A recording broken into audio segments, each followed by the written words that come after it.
The Loyalist legions stood defiant against the forces of ruin during humanity's darkest hour.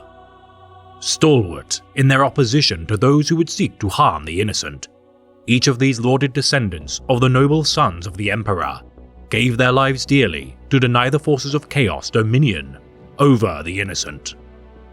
For today, we shall elucidate the valiant warriors of the 5th Legion, whose ability to laugh in the face of death has earned them a reputation as the Outriders of Freedom. The Sons of the Warhawk, the White Scars.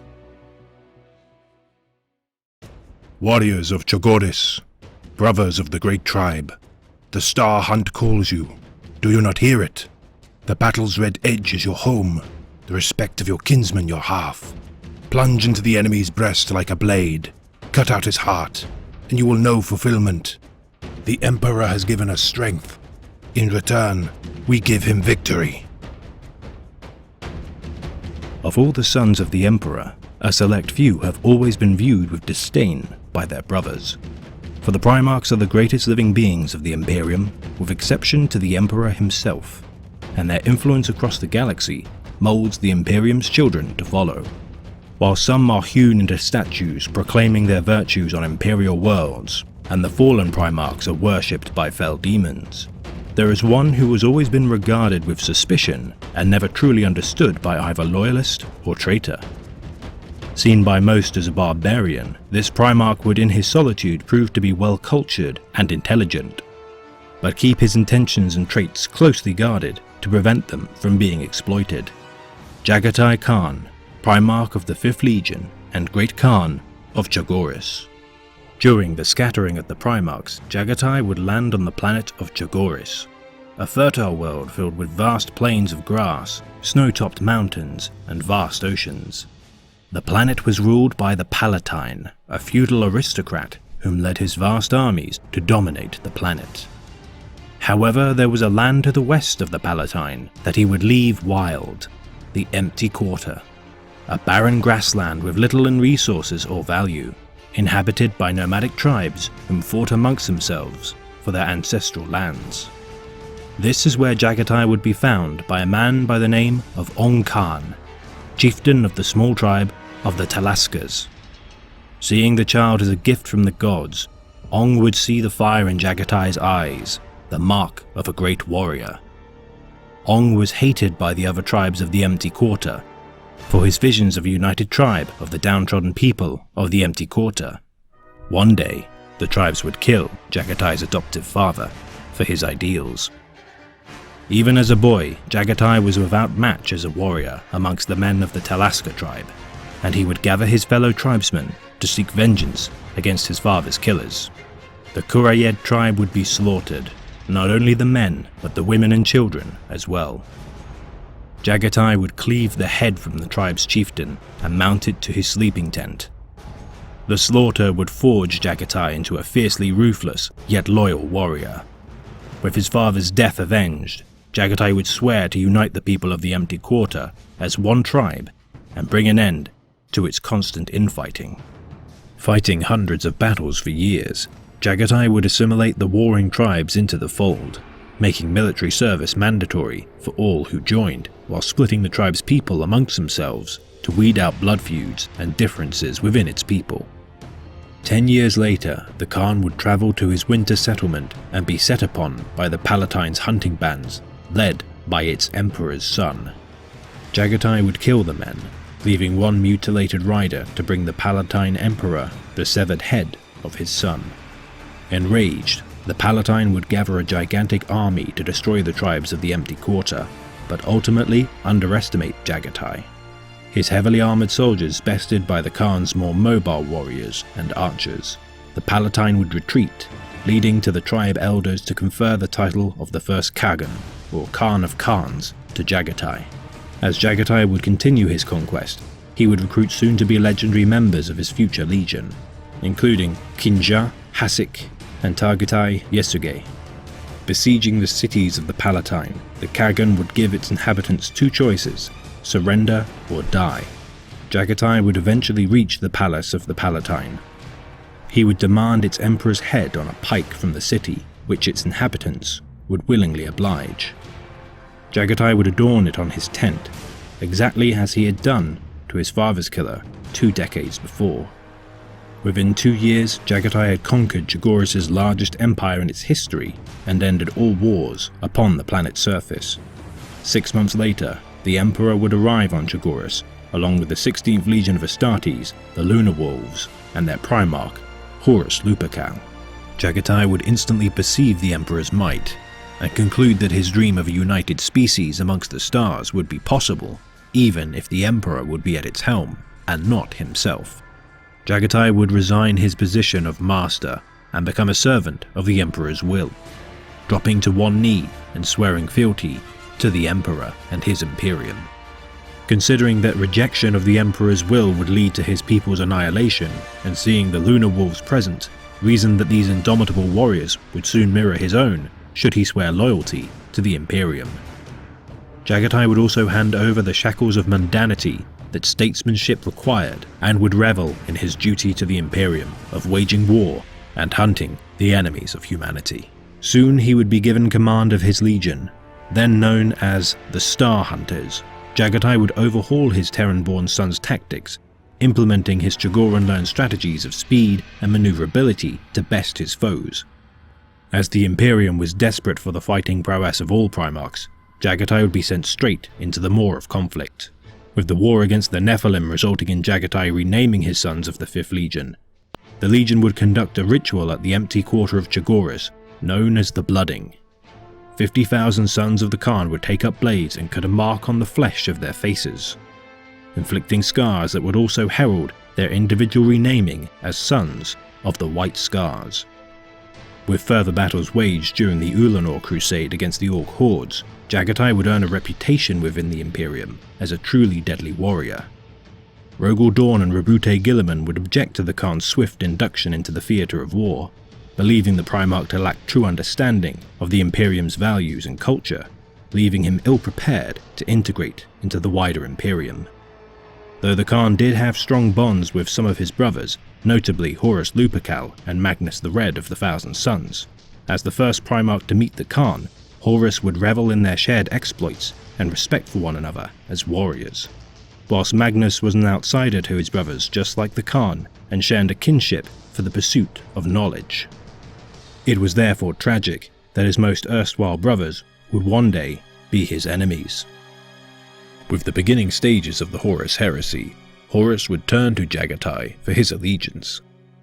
However, his loyalty to the Emperor was unbreakable, and the Khan would stay his hand.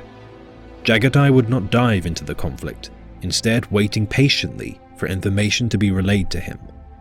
Even when being petitioned for aid by Leman Russ of the Space Wolves to combat the traitor forces of the Alpha Legion, the Khan would receive conflicting reports from several legions, but wisely not involve himself until he knew the truth of the events that had unfolded. Seeking answers, the Khan would receive urgent orders from Rogel Dorn himself, requesting for the White Scars to immediately travel to Holy Terra to aid in its defense. The Alpha Legion would blockade his passage, presenting themselves neither as friend or foe.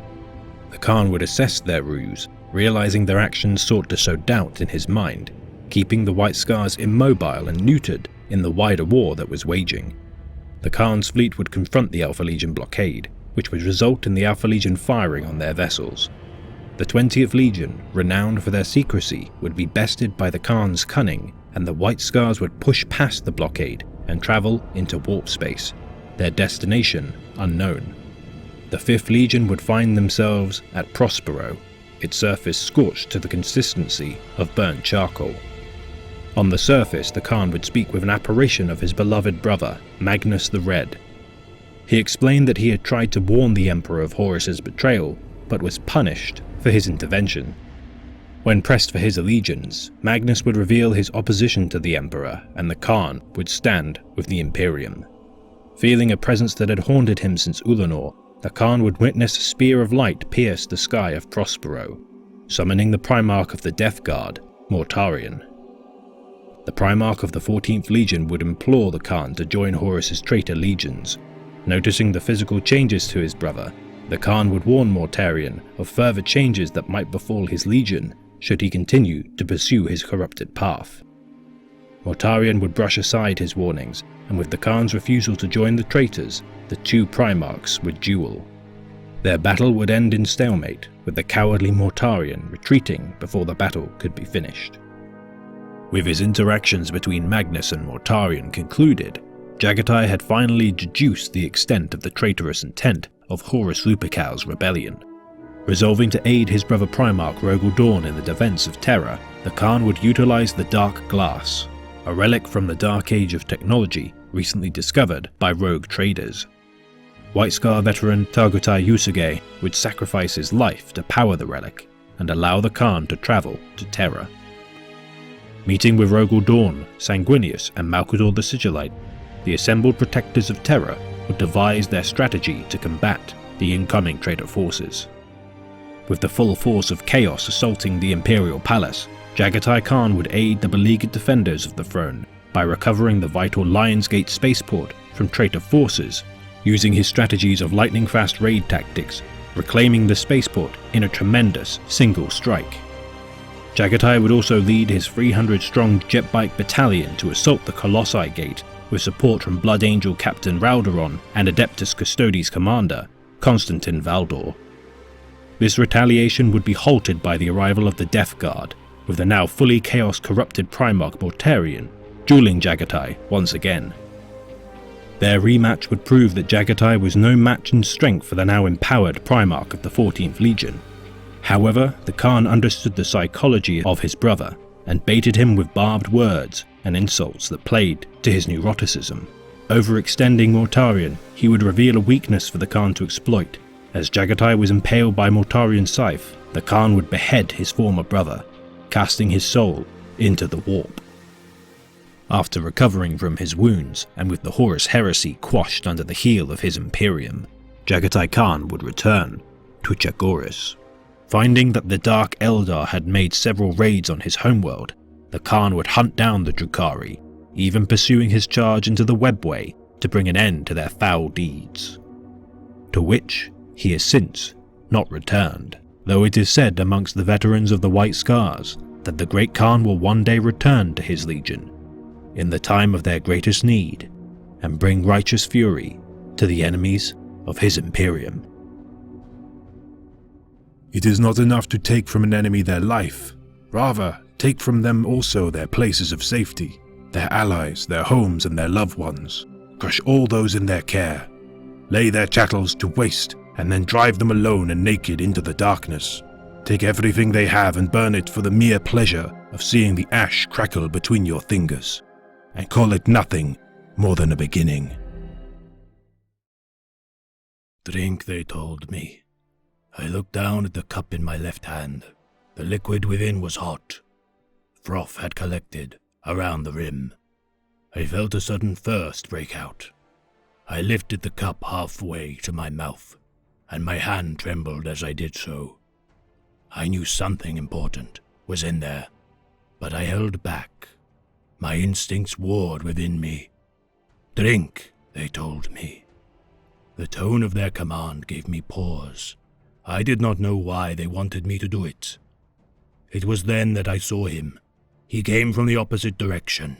He had the shape of a man too, but the halo of light around him made it hard to make much more out than that. I could not see his face. He was coming toward me, and I knew, without knowing how, that he had traveled from a long, long way away. He gave me no command. Other than that, he was like the four beast figures. There was some relationship between them, something I could sense but not understand. The four were scared of him. I knew then that if I drank from the cup, then I would be defying him. If I did not drink, I would be defying them. We all remained like that for the space of many thoughts. The four pointed at me. The man wreathed in light walked toward me, never seeming to come any closer. Drink, they told me. I lifted the cup to my lips. I took a sip. The liquid had a complex taste, sweet to begin with, then bitter. I felt it flow down my throat, hot and vital. As soon as I had started, I felt an urge to keep drinking. I wanted nothing more than to swallow it all down, to drain it to the dregs. Drink, they told me. After that one sip, I put the cup down, crouching carefully and resting it on the earth before me. For all my care, it spilled a little, staining my fingers. Then I took a step away from it. I bowed to the four, not wishing to give offense. I spoke, not knowing where my words came from. "It is courteous to take a small amount," I said. "That is enough for us." The four lowered their arms. They did not command me again. The man stopped walking, still just where he had been when I had first seen him. I felt that I had disappointed all of them. Perhaps, though, I had disappointed him less than I had them.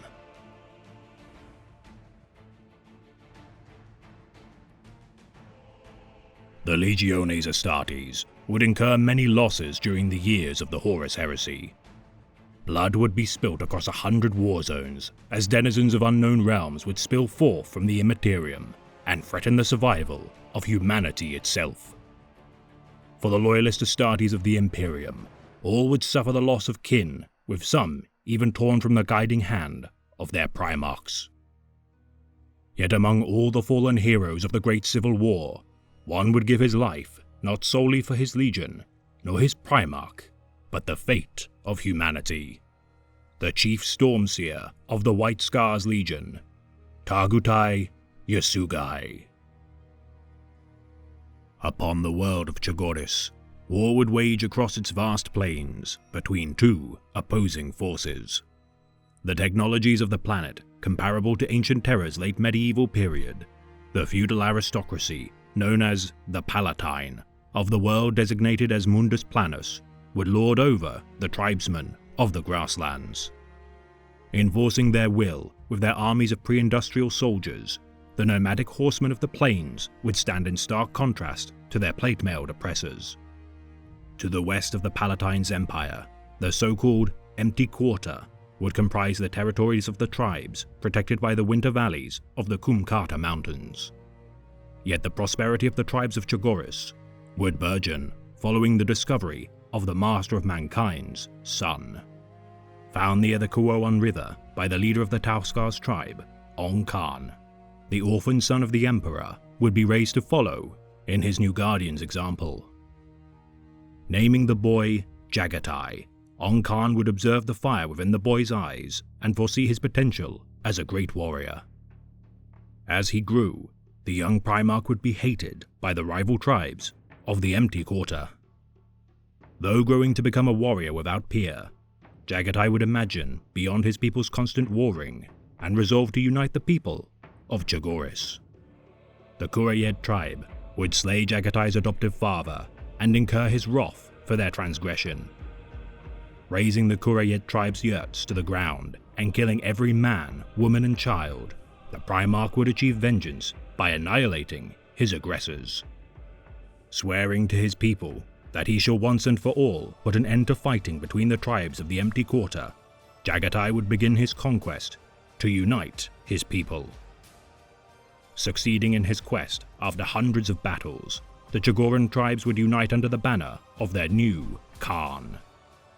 Followers would flock to his army as the Warhawk of Chogoris sought to overthrow the tyrants of the Palatine to finally unify his homeworld. Achieving victory over the Palatine, Jagatai would be attributed the title of Kargan by the elders of the tribes of the Empty Quarter. The Khan of Khans now began his conquest of the rest of his homeworld and formed bonds of brotherhood with several comrades in arms who would go on to become his close advisors. With one such advisor rising above all to become the Kargan's closest friend, Tagutai Yasugai. A gifted psyker, once known as Shinaz, with his induction into the Ordu of Jagatai, a new name would be befitting such wise counsel. Alongside his future battle brothers, Chinsha and Hasik, Tagutai would utilize his restrained yet potent manipulations of the warp to aid in the Kargan's conquests. offering the people of each city of Chogoris to surrender or die. Most would willingly submit to the new rule of the Khan of Khans. Crossing oceans and expanding their empire across their world, Chogoris would witness the ascension of its new ruler. Ending the wars that scarred its plains, Jaghatai would nonetheless observe the absence of political structures and organizations required to maintain his newly united peoples. Yet with the arrival of the Master of Mankind to Mundus Planus, foreseeable instability would not be forthcoming. 6 months following the unification of Chogoris, the Emperor would descend upon the empty quarter and meet with his long-lost son during 865.M30. Met by his Gene Father and the Primarch of the Lunar Wolves Legion, Horus Lupercal, Jaghatai would observe the Ceramite-clad warriors at their command. Realizing his people stood no chance in combating such foes, and reasoning his own ambitions to align with his father, the Khagan would pledge his loyalty to the Imperium. Relieved of the mundane responsibilities of rulership, the Khagan and his men would be offered a purpose befitting their free-spirited independence. Installed as the leader of the 5th Legion, the Star Hunters, Jaghatai would see to his Chogoran warriors' transformations as members of the Legiones Astartes. Yasugai among them, these new warriors would adopt the gleaming white armor first seen adorning the Lunar Wolves of the 16th Legion, and outfit their new panoplies with markings and honorifics befitting their culture. Unleashed across the stars to bring worlds into the compliance of the Imperium, the 5th Legion would with time muster its scattered pathfinders to return to Chogoris with their blooding complete. Ritually scarring their faces and adopting their new names to honor the traditions of Chogoris, the 5th Legion would be reborn as the White Scars. Mistrusted by many within the Legiones Astartes, the nomadic tribesmen of the 5th Legion would challenge the prescribed doctrines and beliefs of the Imperial Truth. Though adherent to the Emperor's vision of a united galaxy, the methods used and trappings of the White Scars would call their intent into question. Primarch Rabute Gillivan of the Ultramarines and Rogel Dawn of the Imperial Fists would decry the swift induction of the Khagan into the fold of the Great Crusade. Believing Jaghatai to willfully misinterpret the tenets of the Imperial Truth and its foundational cultural advisements, the White Scars' strange methods of harnessing the warp would further encourage the misgivings of their peers. Regarding their librarians as storm seers, these shamanistic interpreters of the will of the Immaterium would cause their more austere contemporaries to bristle. Venerating their council above many of the Astartes within the 5th Legion, Jaghatai would see wisdom in their use of their powers and respect their adherence to resist the temptations inherent when harnessing the warp. Believing their powers to be drawn from the animalistic spirits of the natural world, many within the Imperium would profess their disdain for their spiritualistic superstition. Crafting staffs made of wood hewn from the trees native to the soil of the Kumkata Mountains, the Stormseers would carve protective sigils into the bark of their totems and purport to imbue their own psychic imprint. Said to preserve a memory of the bearer's own personality and deeds, fellow librarians would scoff at such pagan ideals. Yet with Targutai Yasugai's appointment as the chief librarian of the White Scars, even the most prolific scholars of the Warp would concede their ignorance of their understanding of the Stormseers' proven skill at harnessing its power. Targutai would form strong bonds of camaraderie and mutual respect among the librarians of the legions, such as Chief Librarian of the Thousand Suns, Arzek Araman. His primarch and exponent of the utility of the Librarius, despite the 15th Legion's call for censure, the White Scars would stand at the side of their allies during the Council of Nicaea. Drafting the outlining principles of the Librarius, alongside the Primarch of the Thousand Suns, Magnus the Red, and Primarch of the Blood Angels, Sanguinius, Jaghatai would uphold his own Stormseers as exponents of the responsible use of the warp for the benefit of the Imperium. Though unable to attend the pivotal debate at the Council of Nicaea, Jaghatai Khan would send his most trusted advisor, Targutai, to represent him in his stead. Divulging his knowledge and experience to the assembled proponents and detractors of the council, Targutai would speak in the presence of the Emperor himself and outline his belief that the use of psykers within the Legiones Astartes would be crucial to their effectiveness. Warning of the dangers posed by the use of the warp, Tagutai would nonetheless champion its responsible use by the sons of the Primarchs. Despite such a wise counsel, the fears of the many of the meddling of the Thousand Sons within the Great Ocean would prove to be too great to ignore. The Master of Mankind would decree that all use of psykers within the Legiones Astartes and Imperial Army would henceforth be banned, and all who currently served as librarians within the legions must abandon further use of the powers of the warp. Returning to Chagoris to await further instruction from his Kargan, Tagutai would adhere to the demands of the Emperor and see to the continued recruitment and resupply of the 5th Legion. Yet Yasugai would feel a great sense of unease as the sundering of the Imperium began to unfold in the dark corners of the galaxy. War Master Horus Lupercal would begin his betrayal of the Imperium and incur the wrath of the Emperor. As the Great Khan fought within the Chondax campaign, the loyalist legions of the Iron Hands, Salamanders and Raven Guard would be tasked with crushing the traitor rebellion within the Istvan system. Unwilling to ignore his instincts, fed by the unknown origin of his sense of impending dread, Yasugai would traverse the warp with a contingent of the White Scars to meet with his Primarch. Exiting their venture of the Immaterium, Yasugai's forces would be confronted by a Sons of Horus void ship harboring survivors from the Istvan V dropsite massacre. Informed of the betrayal of the War Master and the coalition of the traitor legions by the Salamander's captain, Zaven, Yasugai would allow the Shattered Legion survivors to join his forces in their journey to meet with the Kargan.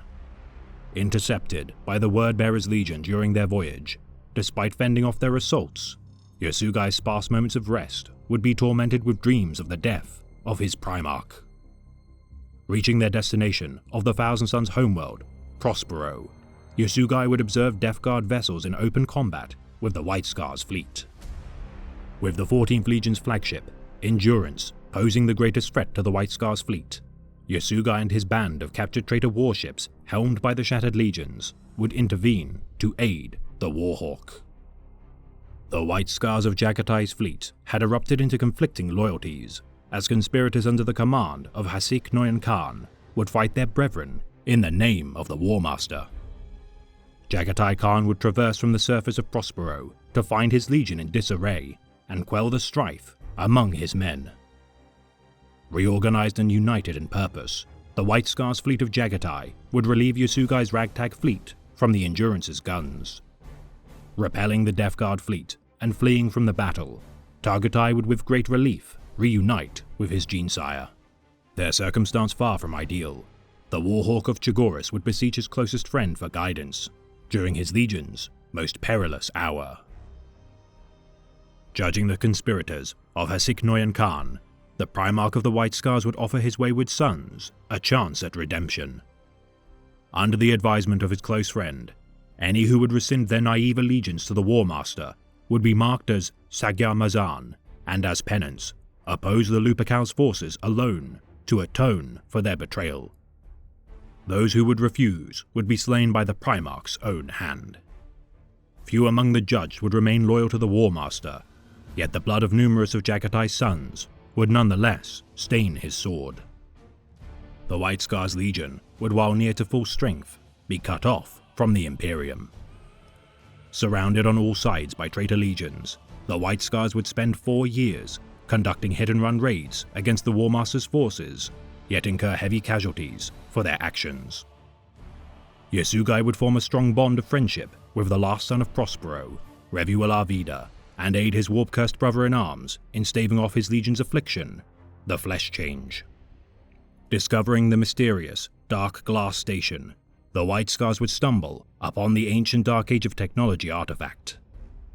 Considered to be the prototype for the Golden Throne, to which the Emperor would cast the light of the Astronomicon to guide his armies to return to Terra, a slim hope would allow for the 5th Legion to return to the Throne World. Besieged during the Battle of Catalus by the forces of the Emperor's children and Death Guard legions, many heroes of the White Scars would fall as Yasugai attempted to unlock the mysteries of the Dark Glass. Revular Vida would struggle to control the flesh change, as the first captain and leader of the Keshig, Qin Shah, would perish in their battle against overwhelming odds. Realizing only a being as powerful as the master of mankind would survive interfacing with the machine, Yasugai would nonetheless find a means to save his kin. Vortex charges tore through the foundations of the station, and without reprieve, the war-wearied White Scars and their Primarch would inevitably fall this day. As the station collapsed around him, Tagutai Yasugai would attach himself to the control throne of the Dark Glass, and as his last act, create a portal through the webway to allow for the escape of his legion. The Sagyamazan would lay a trap within the White Scars flagship, Storm Sword, and as a last act of absolution, confront the Primarch of the Death Guard, Mortarion, to buy time for their legion's traversal through the portal. As Yasugai's body disintegrated from the immense channeled powers of the Dark Glass, he would project a final farewell to his closest companions. As Ilia Rebellion and Revular Vida would be imparted with pleas to protect his legion, Tagutai Yasugai would be disintegrated from existence as the last White Scars void ship passed through the portal. His sacrifice, ensuring the survival of his kin and their fulfillment of their oath to defend humanity. In the beginning, I was Shinaz, Yasugai said, managing to convey some kind of broken humor amid the pain. Remember that? You named me. Do not do it, the Khan murmured, his mind racing, guessing at last what had happened. The machinery, the underpalace, the absence of his father from the war. With sudden, terrible clarity, the pieces fell into order. This is my command. Do not do it. The deep ways are perilous, and Yaksha will thrive in it. You are their protector. The Khan was moving then, striding down the command throne. The teleporters might be usable, even now. Tagutai, this will end you. Do not do it. Return to the ship. Know that I would have followed you to the end, my lord. I would have stood beside you on Terra. When I am gone, do not let them forget. Do not let them become what is fateful. Come back. You are their protector. Then he was gone, wrenched out of existence. Jagatai staggered, slipped to one knee. The world seemed to sway, knocked from its axis. He looked up, and the entire bridge was tilting, falling. Ilia was screaming. The Prosperine sorcerer was crying aloud. The warriors of the Sagyamazan were looking out to the void, ushering in the final battle. His legion was dying. I still need you. The Khan cast his head back, his imperious reserve broken open. He clenched his fists to the heavens and howled out his rage and his grief. And for a sparse moment, there were no more sounds, no more thoughts, only the black thunder of a Primarch's mortal fury. Qin Shah served as first captain of the White Scars during the Great Crusade and Horus Heresy. A warrior of repute before his ascension as an Astartes, Qin Shah would fight alongside his Primarch Jagatai during his conquest of Chogoris. A master of hunting in his youth, Qin Shah would be favored by his Primarch due to his exceptional skill in battle prior to and after the formation of the Ordu of Jagatai. Master of the elite First Company, the Keshig, Qin Shah would counsel his Genefather and even challenge his commands and decisions as one of his most loyal and trusted sons. A true force of nature, his speed in battle would remain even when garbed in his bulky Terminator armor plating. Gifted with a keen intelligence and an understanding of the flow of battle, Qin Shah's twin power sword Dao, the Tails of the Dragon, would rend the enemies of the Scars without relent, encouraging his men to follow in his example of not only battle prowess, but also challenging of his Primarch's actions. Qin Shah would train his elite forces to always rely on their instincts and code of honor. After 4 years of leading his forces in battle against the traitors of the Horus Heresy, Qin Shah would face the Emperor's Children Lord Commander, Eidolon, at the Kalium Gate. Mortally wounded by the soul severed, Kinjar would be rescued from the killing blow by his brother-in-arms, Revuel Arvida of the Thousand Suns. Aboard the Lance of Heaven, Kinjar would drift into the endless sleep in the presence of his stalwart friend, safe in the knowledge that his sacrifice would allow his legion to survive another day.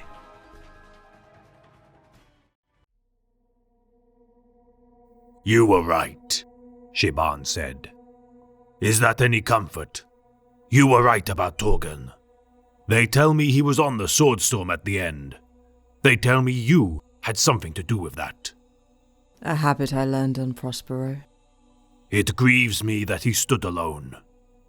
Ilia shook her head. Do not grieve. I saw him before we were pulled out.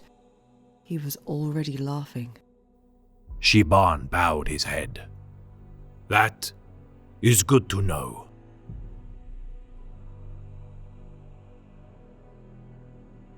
The warriors of the Horus Heresy would each pledge fealty to values they aspired to achieve. Loyalty, honor, righteousness, and vengeance would stand at the forefront of each engagement waged by the great civil war of the Imperium, with many brothers in arms sundering bonds of camaraderie to remain true to their ideals. For today, we shall elucidate the tale of two Astartes of distant worlds whose kinship under the banner of their shared culture would be strained to the point of fracture. This is the tale of the Astartes known as Tutshir in his native tongue, Shiban Khan.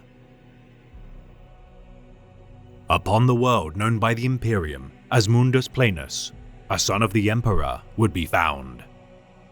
This orphan demigod, discovered within the empty quarter by the leader of the Talskar tribe, Ong Khan, raised the young boy to become a wise and capable ruler. Chogoris, as it would forever be known by its populace, boasted vast fertile grasslands to the west of its Palatine citadel, within which the fabled Warhawk would mature.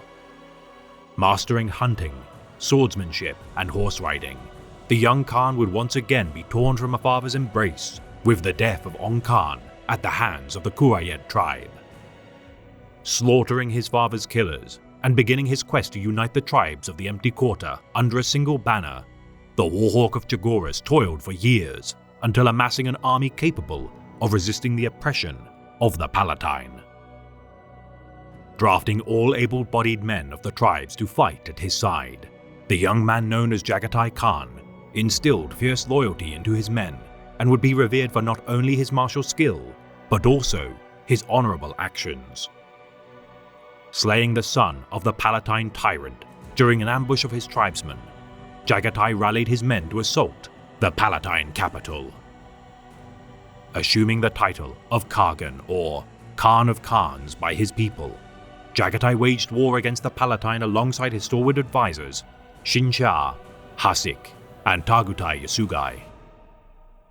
Succeeding in overthrowing the tyrant Palatine, the Warhawk of Chogoris toiled for 6 months as the planet's civilizations pledged allegiance to his great Ordu.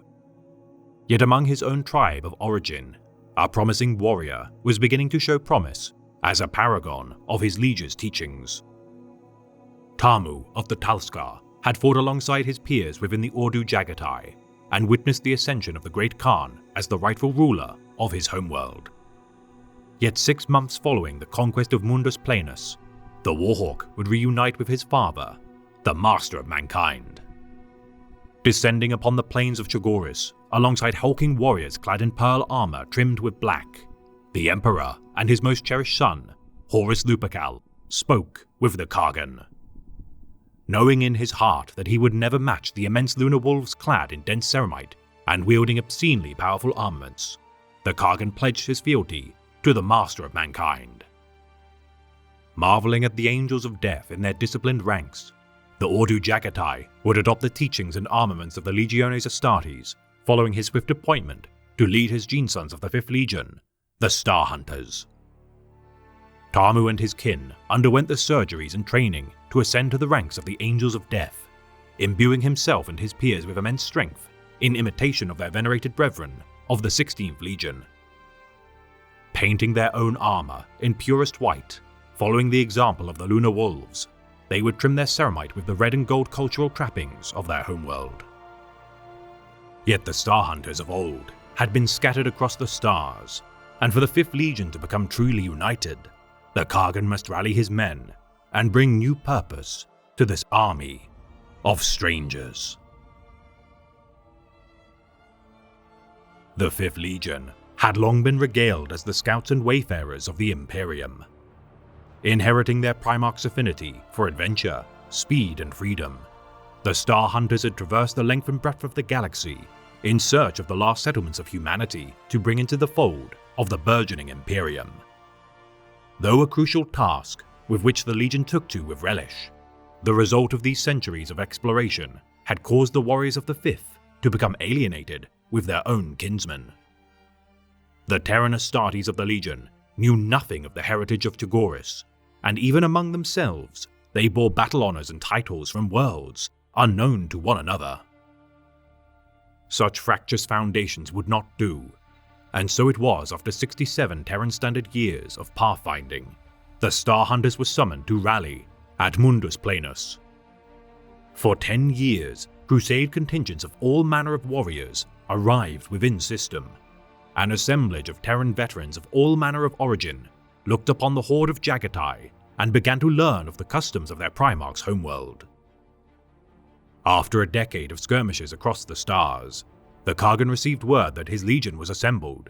50,000 warriors now stationed at the empty quarter were ready for the event known as the Blooding by the Legion's historians.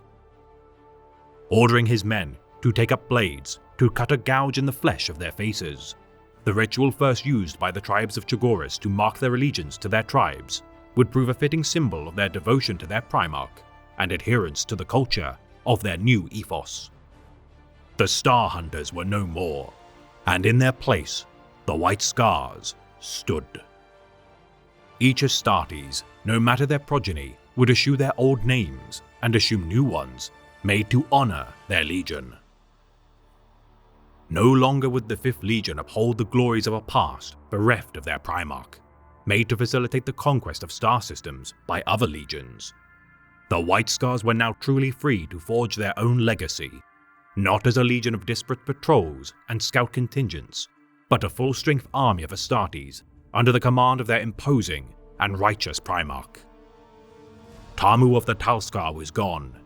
Now he would be known simply as Shiban of the Brotherhood of the Storm, and it would be upon Chogoris that another portentous soul would change his name and forever be intertwined with the tale of Shiban.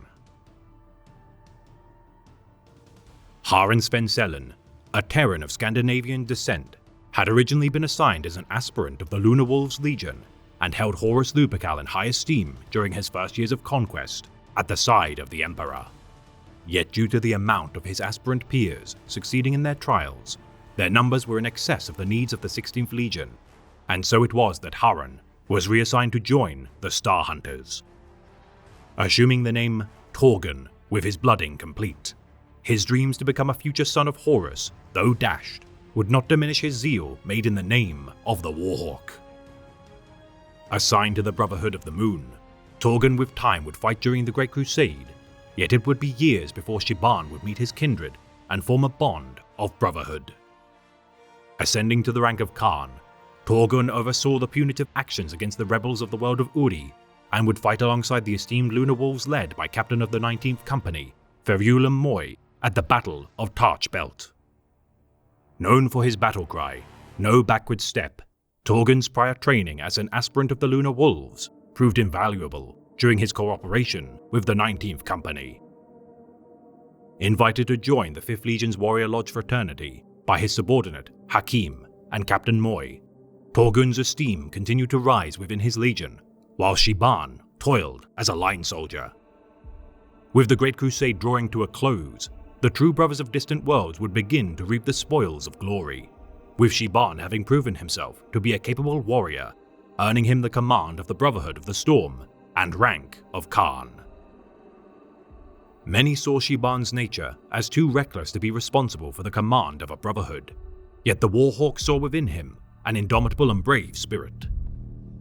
The Sons of the Storm and Moon had fought together on some campaigns during the Great Crusade, yet during the dawn of a new era of brutal conflict, their bonds of camaraderie would be torn asunder. Horus Lupercal, Primarch of the now Sons of Horus Legion, had turned his back on the Emperor and sought to usurp his rule as the new sovereign of humanity. Ordering the Dark Angels, Blood Angels, and Ultramarines to conduct distant campaigns far from the catalyst of heresy, the White Scars would assume the responsibility of cleansing the Chondak system of the remnants of the Orc Xenos. Broken during the Ulanor Crusade, the Greenskins under the command of their overlord, Erlak Erg, would prove to be a thorn in the Imperium side should they have time to regroup. Now ruled by the successor, Erlak Uruk, over 60,000 Astartes of the 5th Legion combated the Xenos, with the Warhawk at their spear tip. 6,000 White Scars would perish during the campaign, yet the War Master had cast them to a war zone with little chance of devastating their numbers, for in his mind, his stalwart brother would fight at his side during the heresy to come. A decision which Torgun Khan would approve. As war broke out across the stars, the lines between loyalist and traitor began to be drawn. Horus's rebellion had drawn many to his banner. Fulgrim, Angron, and Mortarion were at his side during the Istvan Free atrocity. Leman Russ, through manipulated orders of the Emperor, had culled the 1,000 sons of Magnus the Red and set his well-meaning brother down the path of damnation. Rogel Dawn had received word of the War Master's perfidy. Ferrus Manus had been betrayed by his most cherished brother, Fulgrim, and would lead the charge for reprisal by the side of his kin, Vulcan and Corvus Corax. Their reprisal cut short by the betrayal of Perturabo, Conrad Kurz, Lorgar Aurelian, and Artharius Omegon, the Lion, Rabute Gilliman, and Sanguinius were far from the news of the burgeoning heresy and could not hope to intervene. Yet one Primarch remained, which none could ascertain his allegiance: the Khan. A stalwart brother of Horus from the first day of his reunion with the wider Imperium, Jaghatai respected few alike to the War Master. With the Greenskins of Chondak's Prime defeated, on the moment of their victory, a knife would be plunged within their backs. The Alpha Legion had travelled to the Chondak system and without warning ambushed the White Scars upon the gas giant of Femus. Massacring the Astartes unaware of their treachery, the Femus massacre saw to the complete routing of the Scars' position whilst triggering volcanic eruptions to conceal their actions. Ordering his forces to fall back to Chondak's Prime, following the sudden mysterious loss of his men, with the destruction of the Tenebrae station, Jaghatai Khan received garbled astropathic communications, whilst the Alpha Legion, disguised in the armor of the White Scars, picked off lone contingents of Jaghatai's men across the system, flooding their relays with disinformation, stating tales such that Leman Russ, the Wolf King, had ignited a coup against the Imperium by assailing the 1,000 Sons homeworld of Prospero, with confirmation by Horus, whilst also receiving orders from the Praetorian of Terra that the War Master had betrayed the Emperor. The Hydra surrounded Chondak's Prime, forming a blockade of the cornered 5th Legion fleet, yet never firing a shot, nor declaring their own allegiance. Regardless, the Warhawk refused to be caged, creating a naval formation known as the Chisel to punch through the mass of Alpha Legion vessels. Many Scars remaining within the Chondak system on worlds such as Hercon, Epihelicon, and Femus IV harried the Hydra's forces, buying time for their liege to escape the trap that had been sprung. Ignoring the pleas from the Space Wolves for aid within the Alaxus Nebula, the Khan refused to believe the reports that he had received with no proof nor verification, and would not blindly aid either side of the conflict, instead ordering his fleet to travel to the site of the reports of bloodshed he had first received, Prospero. The War Master had not ordered the Alpha Legion to commit hostile actions against the 5th Legion, yet through their deeds, the Scars now took their first steps to uncovering the truth. Some speculate that such actions were meant to forewarn the Kargan of the War Master's betrayal, yet the efficacy of such tall tales remains a mystery to this day. Yet despite the White Scar's losses, a chance to ally them to the War Master's side remained. Mortarion, Primarch of the Death Guard, travelled to Prospero in order to convince the Kargan of the righteousness of their cause. The War Master's gambit to tip the scale of the war, with the addition of one final legion to the fold, hung in the balance. The warrior lodges were restless, and with Jagatai's descent to the surface of Prospero, an opportunity to assume control presented itself.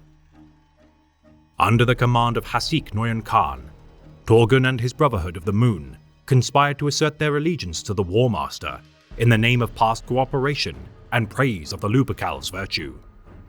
Yet Shiban would not allow such deception to commence. Uncovering the plot by the warrior lodges, his own rejection of their rituals and ideologies had never sat well with the fiercely loyal scion of the Talskar.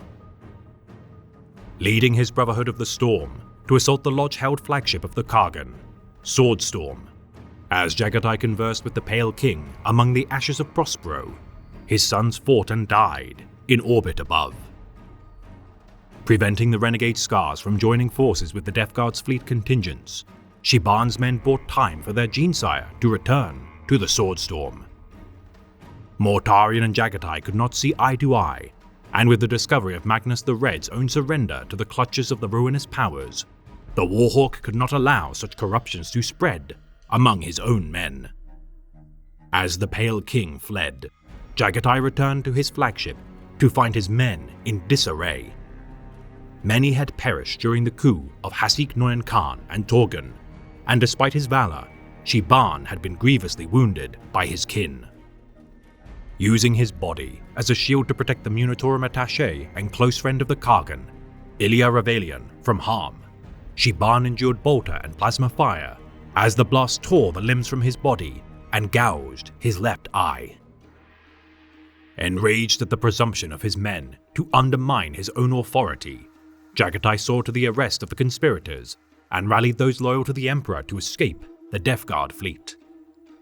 Once safe from the conflict, the Kargan presided over a trial of the renegades, personally executing those who sought no penance for their actions, including his veteran ally, Hasik Noyan Khan. Torgun had believed his intentions to preserve the Imperium by allying with the War Master Righteous, yet accepted his demotion from the rank of Khan and assignment to the Bringers of Vengeance, the Magyar Mazan. For the war was by no means close to its conclusion, and should the White Scars survive, further infighting would not be tolerated. Shiban had survived the battle, though had become much changed in both appearance and demeanor. His once playful and witty sense of humor was gone, his countenance now dour and bitter. The limbs of his body replaced with extensive mechanical and cybernetic appendages, the leader of the Brotherhood of the Storm would be known forevermore as Tachsir. Translated as Restorer in Low Gothic, the phrase citing his repaired form regardless fails to encapsulate the trauma Shiban had endured. The 5th Legion, already distasteful of the use of such augmetics, Shiban's resentment for the loss of the majority of his body and replacement with what he deemed as shackles would fuel his hatred against his once cherished brother. For 4 Terran Standard years, the White Scars continued to survive within the treacherous void of space, conducting hit-and-run attacks against traitor legions such as the Sons of Horus, Emperor's Children, and Death Guard. The Magyar Mazan conducted the most perilous suicide missions against the War Master's forces. Achieving glorious defeats or fatal victories, their number would continue to dwindle. Torgun had survived years of such battles. His martial skill, combined with an all-consuming need to absolve himself of sin in the eyes of his Primarch, refusing to allow for his death. Shiban would reunite with Torgun prior to the Battle of Katalas, yet time had not diminished his hatred for his once battle brother, and in his mind, no forgiveness would ever be forthcoming. Venturing to the location of the mysterious and fell artifact, the Dark Glass, the initial probing attacks would be overseen by Shiban. deploying Torgun's men as cannon fodder with the hopes they would die in battle. The Touchseer decried their return as traitors beyond redemption. Torgun was the highest-ranking Sagyamazan left, yet in his heart he knew there would never come a time when he would live to see his sins wiped clean. And so it was, during the Battle of Katalis, that the Sagyamazan conducted one final sacrifice to preserve their Primarch and his legion. Laying wait within the flagship, Swordstorm, the Sagyamazan lured Mortarion and his Death Shroud into a trap.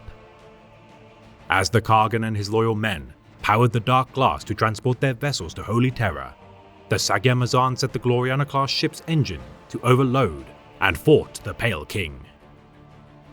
Though Torgun would never receive forgiveness from his once closest brother, he would die laughing in the face of death incarnate. Screaming the Kargan's name as they hurled themselves into the fray, the Sagyamazan perished by the blades of the sons of Barbarous. Hailing the Lord of Death in a gleeful tone, the Terran Scar would be no match for a Primarch, yet gladly fell to the Pale King's scythe as a last act of atonement. Torgun's sacrifice had allowed for the 5th Legion to traverse the Webway, finding sanctuary within the Sol system before the traitor's final advance on Holy Terra. As Shiban looked out across the void, he felt the bitterness within him begin to slowly fade. Regretting the treatment he had given to his misguided kin, Touchseer regardless found great comfort in knowing that he had not died alone. Seeking out Torgun's hometown among the Terran landscape, Shiban returned the sword first gifted to him from the Order of Jagatai to his next of kin. Torgun's memory would live on so long as Shiban drew breath, and in the battles to come, he would utter the battle cry of his fallen kinsman, "No backward step." The White Scars had been bloodied and bruised, yet at humanity's darkest hour, they would stand ready to face the darkness. Charged with defending the Eternity Wall spaceport, Shiban fought alongside the Imperial First Captain, Kamba Diaz, High Solar General, Saul Nibiran, and the Sisters of Silence commanded by Janisha Kroll, the Soulless Queen. Forming a bond of friendship with the mortal soldier, Al-Nid Nazari, Shiban's brilliant leadership would regardless never be sufficient to stem the hordes of traitors from overwhelming his position. So heroic was Touchseer's efforts, Torgun's war cry of "No backward step" imbued the defenders with zeal as they braced for the onslaught to come.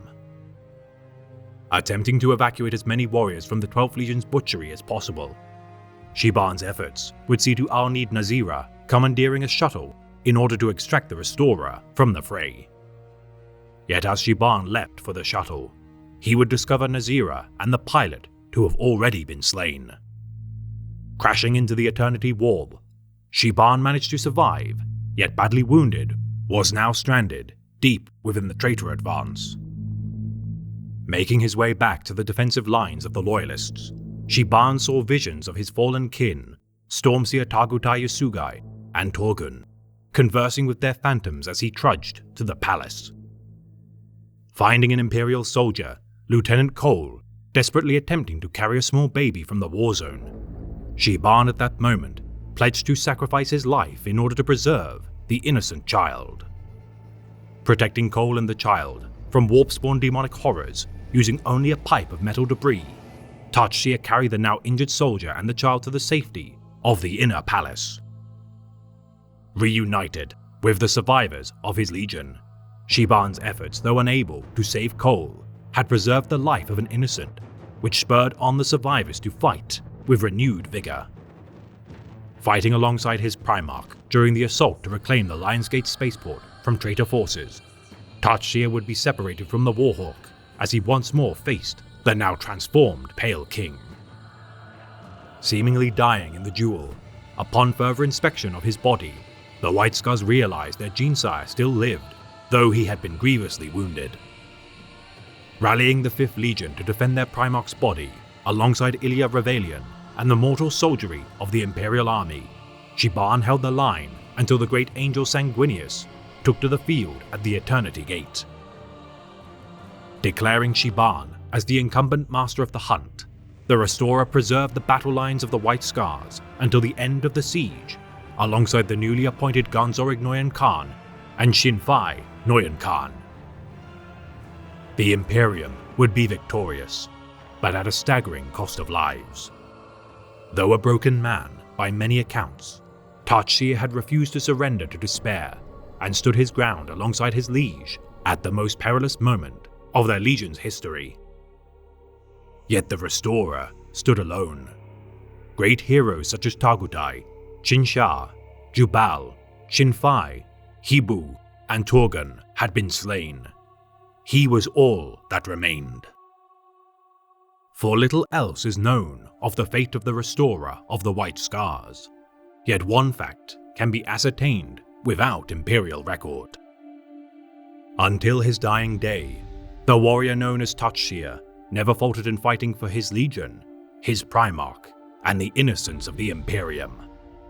For even though much of his form was more machine than man, his legacy is that of among the most human of Astartes to have ever fought in the name of the Imperium. It had always been possible that none remained. A space marine lived for a long time. Taking account of the chronological vagaries of warp travel, it was possible to live for very many mortal generations, at least by the reckoning of a fixed point on an origin world. Few successful aspirants ever went home again. For one thing, they had no desire to, their genetic ties having been superseded by a stronger loyalty to their legion. For another, in most cases it would have been pointless, as their parents and siblings would most likely have died by the time they returned. Families understood this. When they gave up male children for the Legiones Astartes, they knew that they would never see them again. The pain of separation was assuaged with pride. On all worlds of the Imperium, to say that one's son had been inducted into the Angels of Death was an honor worth the sacrifice. Har and Svenselen's parents, as was expected, had died a long time ago, leaving two surviving children. One of those had died childless. The other had gone on to have a family of his own. Even during the blessed epoch of unity, life was hard on the exposed northwest coast of Skandmark, and the gene line had struggled thereafter as the old industrial settlements had dwindled. The last Legion recruiters had scoured the region 50 years ago. For those who remained, the harvests was something of a distant memory. Now only one living soul bore the name Svenselen, a crone of 67, her back curved from labor and her skin blistered from the driving saltwing. All of this he was told within the first hour, much of it reconstructed painfully by the settlement's elders, who fussed over him and kept presenting dried fish for him to eat. After he had learned all he could from them, he sent them away, sealing himself in the little hab at the end of the long lane, alone with the old woman and a sputtering generator kicking out more smoke than heat. For a while after that, they didn't say anything to one another. It was an incongruous match, a giant warrior clad in newly reconstituted power armor, as lethal a servant of the Emperor as had ever been made, bent double under a low ceiling, facing an age-hunched mortal female at the end of her life. "Your name," said Shiban eventually.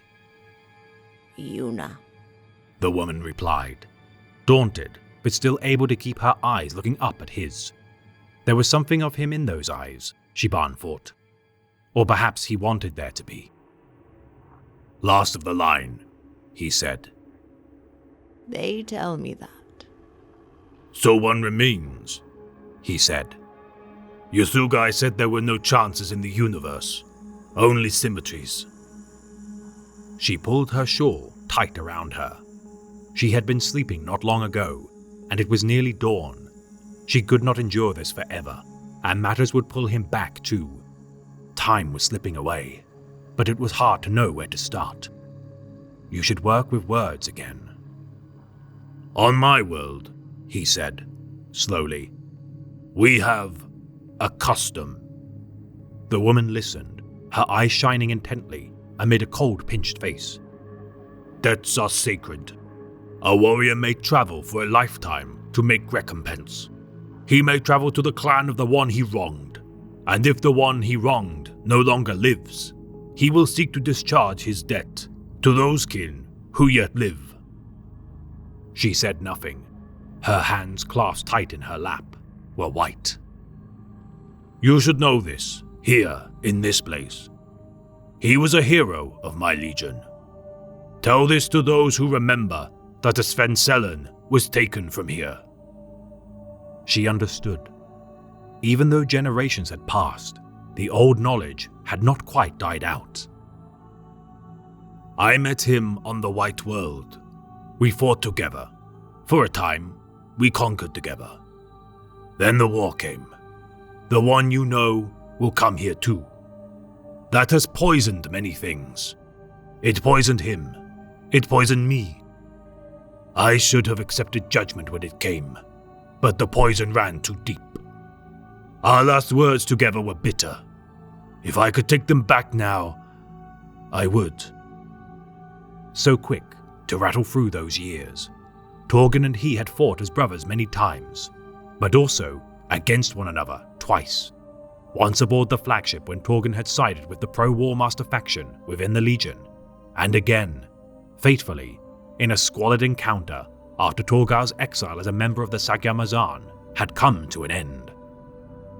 That had been during the anguished time, when annihilation had come to look almost inescapable, and all souls, but Shibans especially, were tormented. The woman listened in silence. Outside, the wind howled, making the HAB unit shiver. The generator coughed, and more smoke kicked from its outlet. Shiban reached down and took out the thing he had carried from the transport. He drew a blade from synth leather wrappings, a tulwar of the Legion, something that he could heft one-handed, but that she would barely be able to lift. This was his weapon, he said. It was taken from him, and he met his death with another blade, one he preferred, straight like the blades of this world. He gave it to her, and she laid it heavily in her lap, gazing down at it. For the first time, something like recognition sparked in her eyes. But this was the one he was given, Shiban said. It has the mark of the Ordu on it. That is the sign of his honor, and should remain here. She looked up at him. Can it be kept safe? She asked. Nowhere is safe now. It belongs in this place. She nodded, then traced a finger alongside the sweep of the metal. I do remember, she said, never taking her eyes off the weapon. My mother told me the story, told to her by her mother. She looked up at him. We were proud. We never stopped being proud. Shiban nodded. Good. Forgive me, though. I do not know much of the war. I had always been told, well, it was said. She struggled. They told us he had gone to the Lunar Wolves. That name no longer meant anything. It had ceased even to be a source of hatred, just an old term that belonged in another age. It had been a long time since Shiban had even heard it mentioned, and soon it would disappear entirely, buried under an avalanche of stale treachery. No, he said. No. Tell it differently now. He was, and will always be, a White Scar.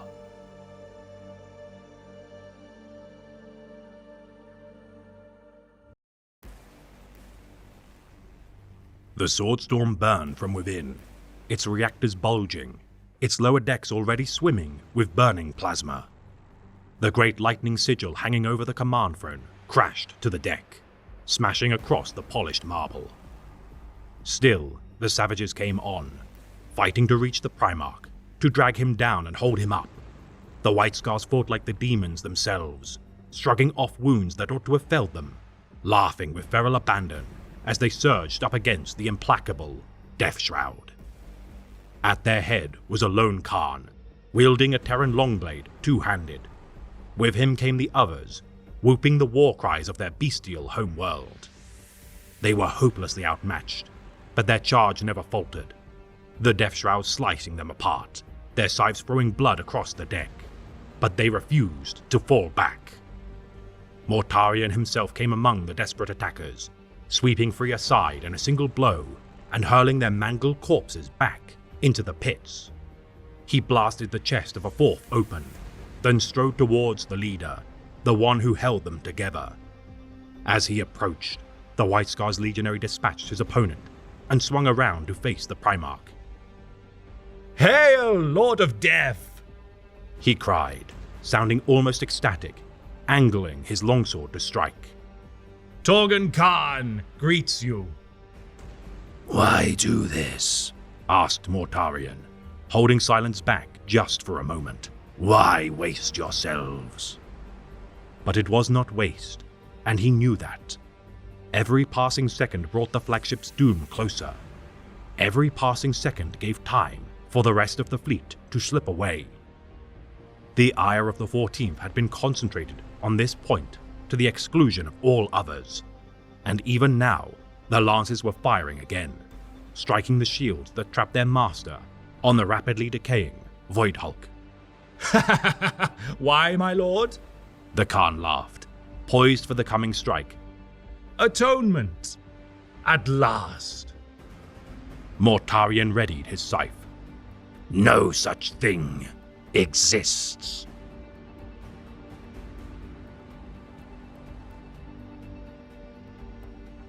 Torgun Khan served as a member of the White Scars Legion during the Great Crusade and Horus Heresy. Drawn from the Scandinavian province of Terra as an aspirant of the 16th Legion, the Lunar Wolves, the boy known as Haran Sven Selen revered their Primarch, Horus Lupercal. Succeeding in his initiation to ascend as a true Astartes, despite his skill, Sven Selen would be transferred to the understrength 5th Legion due to the Lunar Wolves achieving their recruitment targets. Learning the ways of Chogoris and his new gene-sire, Jagatai Khan, Haran accepted his place within the 5th Legion, and with his ascension, eschewed his former name and assumed his new moniker, Torgun. Never forgetting his prior adoration of the 16th Legion and the War Master of the Imperium, Torgun rose through the ranks by virtue of his prior training with the Lunar Wolves until being promoted to the rank of Khan. Leading the Brotherhood of the Moon, the warriors of the 64th Company, named in honor of Terra's moon of Luna, were reputed for their adherence to the highly regimented and disciplined nature of the Lunar Wolves, and as such stood apart from their kinsmen. Never retreating from battle when deployed, under the leadership of Torgun Khan, the Brotherhood of the Moon achieved many glories in the name of the Warhawk throughout the Great Crusade. Assisting the Lunar Wolves Legion during the conquest of the world of Tashi, Torgun fought besides the 16th Legion captain, Verulam Moy, and proved capable of bolstering the methods used by the Sons of the Lupercal, owing to his prior training. Inducted into the Warrior Lodge of the 5th by Moy and his own subordinate, Hakim, following their joint compliance, Torgun relished the chance to adopt the cultural fraternity of his peers. Growing close to the captain of the Brotherhood of the Storm, Shiban Khan, during the Chondax campaign, as the treachery of the Horus Heresy began to seep into the Legiones Astartes, such a friendship would soon be tested. Attempting to sway the Warhawk to side with the traitor rebellion of the Lupercal, Torgun's naive adoration for the War Master saw to his betrayal of his own liege. Aiding Hasik Noyan Khan's usurpation of the White Scars fleet in orbit of Prospero, the conspiracy of the traitor Khans stalled with the intervention of Shiban. Fighting broke out within the fleet's flagship, Swordstorm, as brother fought brother, and Shiban incurred grievous wounds, the bloodshed ending with the return of the Kargan. Surrendering to his gene-sire alongside Gogal and Hibu Khan, each betrayer of their legion were demoted and sentenced to join the ranks of the Magyar Mazan.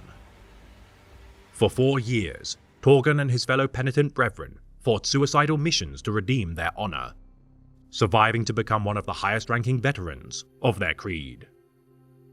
Joining his legion during their voyage to the Dark Glass artifact, the bitter reunion between Torgon and Shiban did not resolve in forgiveness from the so-called Touchseer of the Scars. Branded as a traitor eternal by his former comrade, Torgon fought bravely during the ensuing Battle of Katalis, and regardless of his estrangement from his kinsman, found an opportunity to atone.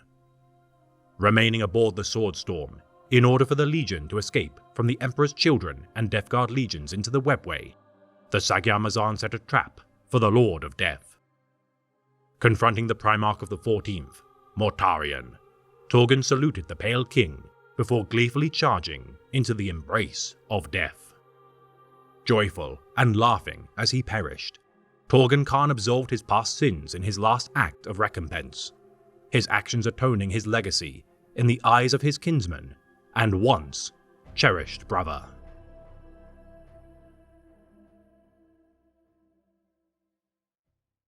Jubal Khan served as captain of the White Scars during the Great Crusade and Horus Heresy.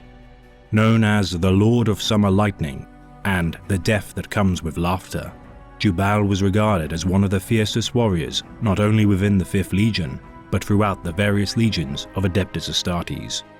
Much alike to Sigismund of the Imperial Fists or Jago Sevatarian of the Night Lords. Born on Terra as Luthien, he would renounce his name and Terran heritage with his induction into the White Scars Legion, receiving his new name, Jubal, a commonplace moniker amongst the people of Chagoris. Jubal would command the Brotherhood of Summer Lightning.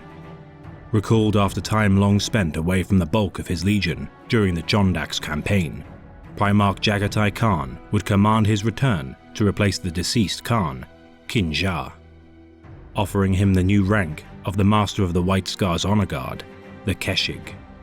Jubal would refuse his Primarch's offer and instead accept his Kargan's second offer to become the Legion's Master of the Hunt. During the Solar War of the 31st Millennium, Jubal Khan would lead a fleet of White Scar vessels against the traitor forces of the Sons of Horus, Thousand Sons, Word-Bearers, and Dark Mechanicum. Abaddon the Despoiler would board the White Scar's ship, the Lance of Heaven, and face Jubal Khan in single combat. Wielding his power Guandao, Jubal would prove faster than the Despoiler, attempting to bleed his opponent with 1,000 cuts. Yet Abaddon would anticipate his strike, countering the fatal blow and killing Jubal Khan. The Lord of Summer Lightning, whilst upholding the defiant martial prowess of his legion, would laugh in the face of death no longer. Solomon Khan commanded the Brotherhood of the Golden Star during the Great Crusade and Horus Heresy. A Terran-born Astartes, Solomon would tower over his Chagoran brothers, yet be respected by his newfound kin for his resolute loyalty and quiet courage. A devotee of Primarch Jagatai Khan's reforms to the newly renamed White Scars Legion, Solomon would become one of the most respected Khans amongst his kin. Waging war alongside the Sisters of Silence during the Battle of the Chondax system against the Alpha Legion, Solomon would command a last stand against the Hydra. His forces would be annihilated by orbital bombardment, but not before Solomon would evacuate a contingent of his men and the Sisters of Silence aboard the vessel Hawkstar. Against all odds, Solomon would survive, returning many relics of the slaughtered Sisters of Silence forces and Knight Centura Callistus Merovin to the Order, giving testimony to the bravery of the sisters whom died by his side.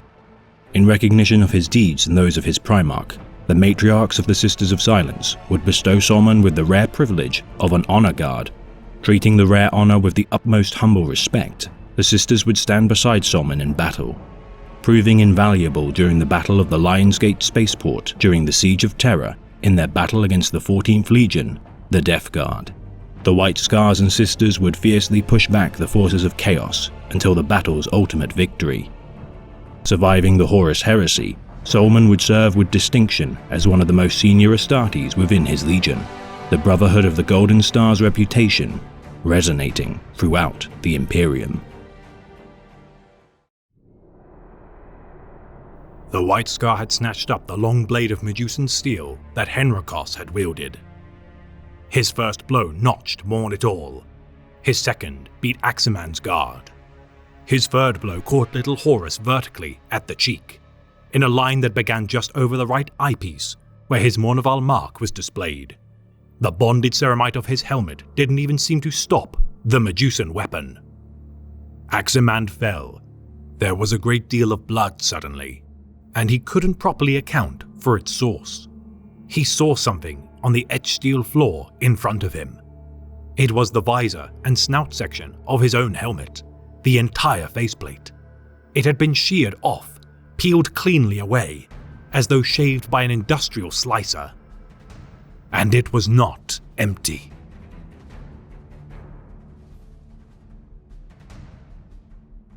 Hibu Khan served as a captain of the White Scars Legion during the Great Crusade and Horus Heresy.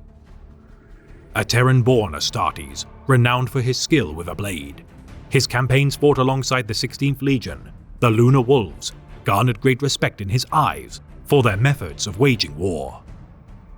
Idolizing their Primarch, Horus Lupercal, as among his own great Khan's most cherished brothers, the Khan of the Brotherhood of the Dawn Sky, for a time, followed his path to damnation. Siding with Hasik Noyan Khan and Torgan Khan's conspiracy to side with the War Master during the opening stages of the Horus Heresy, their plot to speak for the will of the Warhawk required penance. Surrendering willingly following the Second Battle of Prospero against the Death Guard Legion and facing the judgment of the Kargan, Hibu pledged to serve as a Magyar Mazan. Conducting near-suicidal raids against the traitor legions as an act of atonement, the Magyar Mazan's contrition spread their forces far across the void of space. Serving within the captured Sons of Horus destroyer, known as the Great Talon, commanded by the Iron Hand's 10th Company Sergeant, Bion Henrikos, the survivor of Istvan V formed an elite kill team, comprised of his own men and the Magyar Mazan, which attempted to siege further traitor war vessels. Aided by the Iron Hand's captain, Shadrach Medusan, the former Khan and Oathbreaker of the Dawn Sky Brotherhood pledged to serve within his Shattered Legion warband. His martial skill proven invaluable during the shadow wars conducted by the Iron Temp's war leader, his might would be tested further during the traitor assault of the Battle of Dwell during 008.M31. Little Horus Aximand, captain of the Sons of Horus 5th Company, led the attack on the warband's headquarters, slaying Bion Henrikos in single combat. Ambushing Aximand's forces, Hibu clashed with the Mournival captain, his blade shattering during the duel. Retrieving the Zweihander of his fallen comrade, Hibu cleaved Aximand's face from his skull and forced the Sons of Horus to retreat. Pledging to avenge the death of his stalwart ally, Hibu's actions hereafter remain unknown to the records of the Imperium. Though it is without a doubt that his pledge to atone for his sins, no matter its conclusion, induced terror in the hearts of his enemies.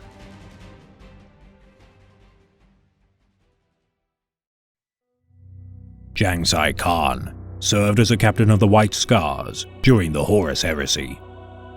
Born on the world of Arija, the boy known as Tuyo would be drafted as an aspirant of the Legiones Astartes.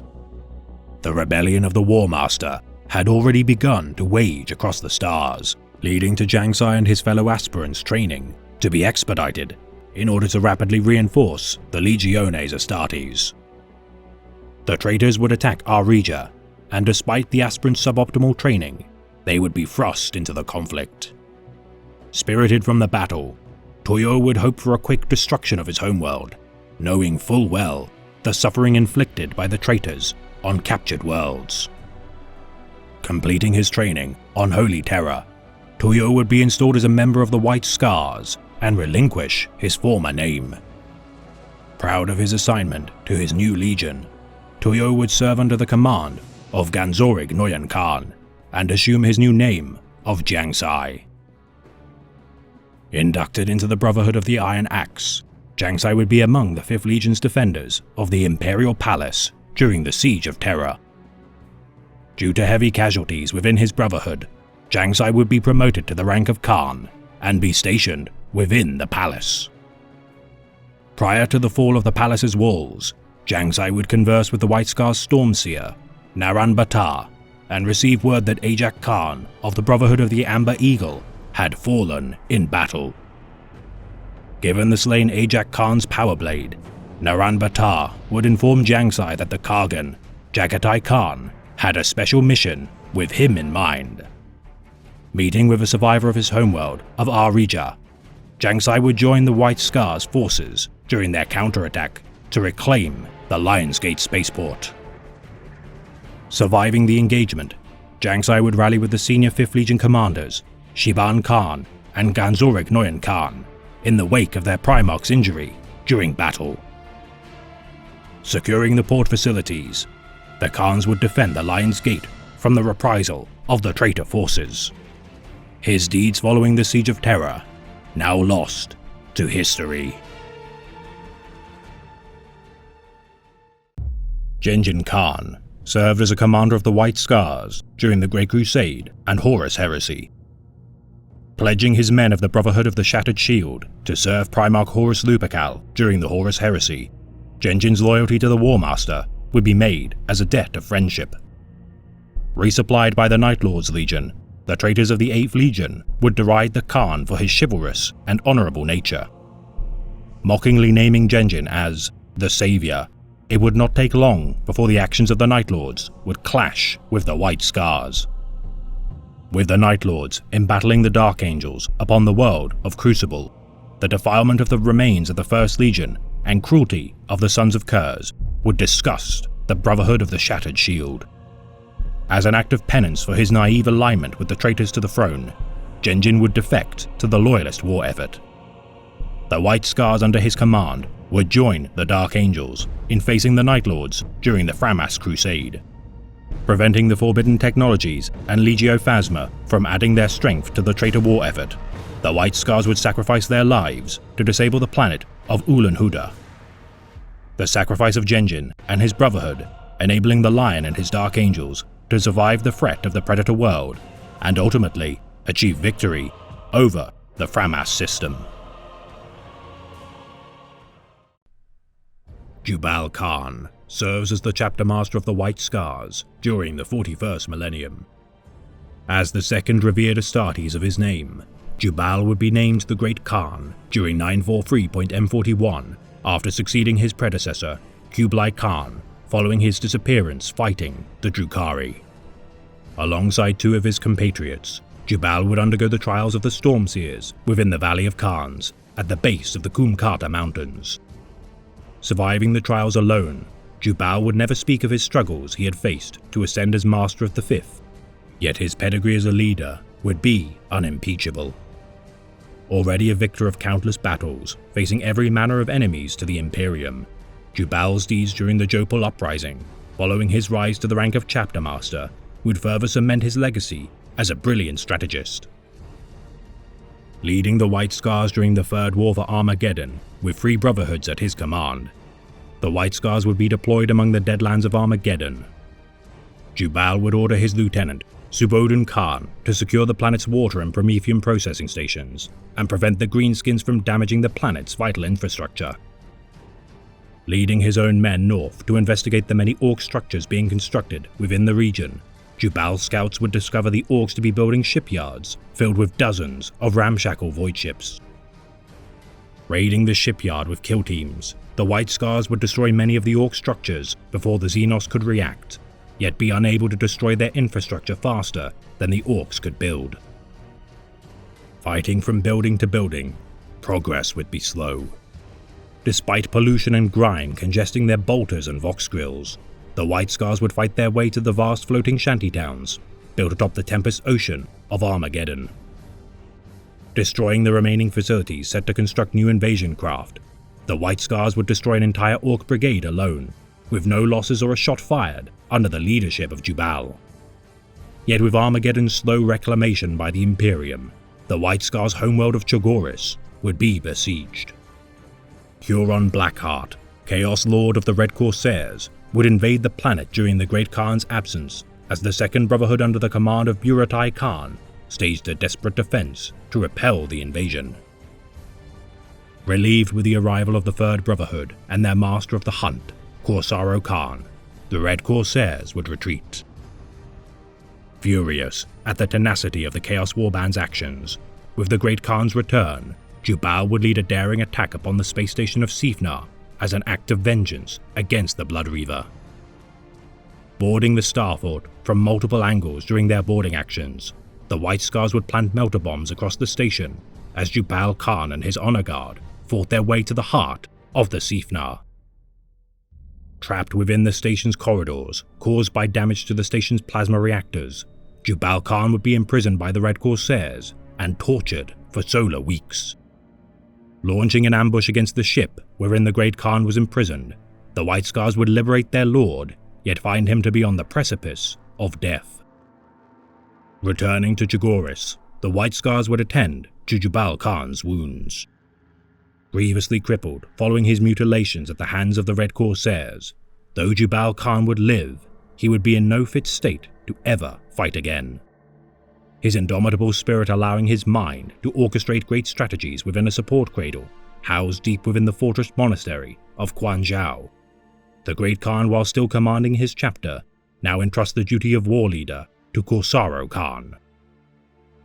Displeased with Korsaro's transformation into a Primaris Space Marine following the Battle of Chagoris, Jubal nonetheless trusts the Master of the Hunt to fight in his stead, as his own physical confinement further sharpens his strategic brilliance, now absent of distractions. Bequeathing the Cyber Burkut, Anzug, to Korsaro, the ancient Hawk of Fire and Water aids its new master in hunting the enemies of the chapter after eons of slumber. Imbued with the spirit of Chagoris through Anzug, and armed with the strategic brilliance of his Great Khan, Korsaro leads the chapter in Jubal's name as they unleash their vengeance across the Yasan sector. Though for some among the chapter of the White Scars, they whisper that perhaps a warrior's death would be a kinder fate for the Great Khan. Surround yourself with the greatest warriors at your command, or cower in the deepest and darkest hole you can find. It matters not. I shall take your head for the Great Khan and for the Emperor. There are many fierce warriors of the Adeptus Astartes revered for their legendary duels against the enemies of the Imperium. For these are the Astartes wherein legends are born, and their deeds, both in battle and in commanding their men, resound throughout the millennia. Yet there is only one serving Astartes renowned for his ability to hunt down the enemies of his chapter with relentless and single-minded ferocity. The master of the hunt of the White Scars chapter of Adeptus Astartes, Korsaro Khan. Serving as a scout marine of the chapter during the battle for the third moon of Woba Tide, Korsaro Khan's rise through the ranks of the White Scars has been prolific amongst even the standards of the 5th Legion. Facing the enslaver warp entities, Korsaro would be characterized by his bold yet accomplished prowess in battle against even such abhorrent enemies of his Imperium. Serving his chapter as the 51st Master of the Hunt, the honorific has been bestowed throughout the chapter's history since its inception during the Great Crusade, first given by the Primarch himself, Jaghatai Khan.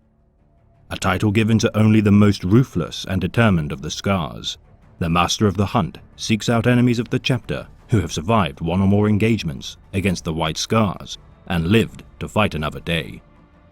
Wielding the revered White Scar blade, Moonfang, and riding his personal assault bike, Moondraken, Korsaro Khan is one of the single most deadly Astartes serving during the 41st millennium. Routinely dispatched every 25 standard Terran years, the Master of the Hunt hounds his assigned target until their head can be cleaved from their body and returned as a trophy to the chapter's fortress monastery on the homeworld of Chagoris. Able to requisition resources throughout the many companies of the chapter, the Master of the Hunt handpicks his companions during the pursuit of his charge. As such, Korsaro Khan has proven a steadfast and reliable champion of his chapter. Bringing the proof of his successful hunts, even after several solar months or even years of stalking his prey, Corsaro journeys across many war zones across the galaxy in order to slay his targets. His first successful hunt, claimed on the third moon of the My9 gas giant, Corsaro's reputation as one of the greatest hunters within his chapter's history is well earned.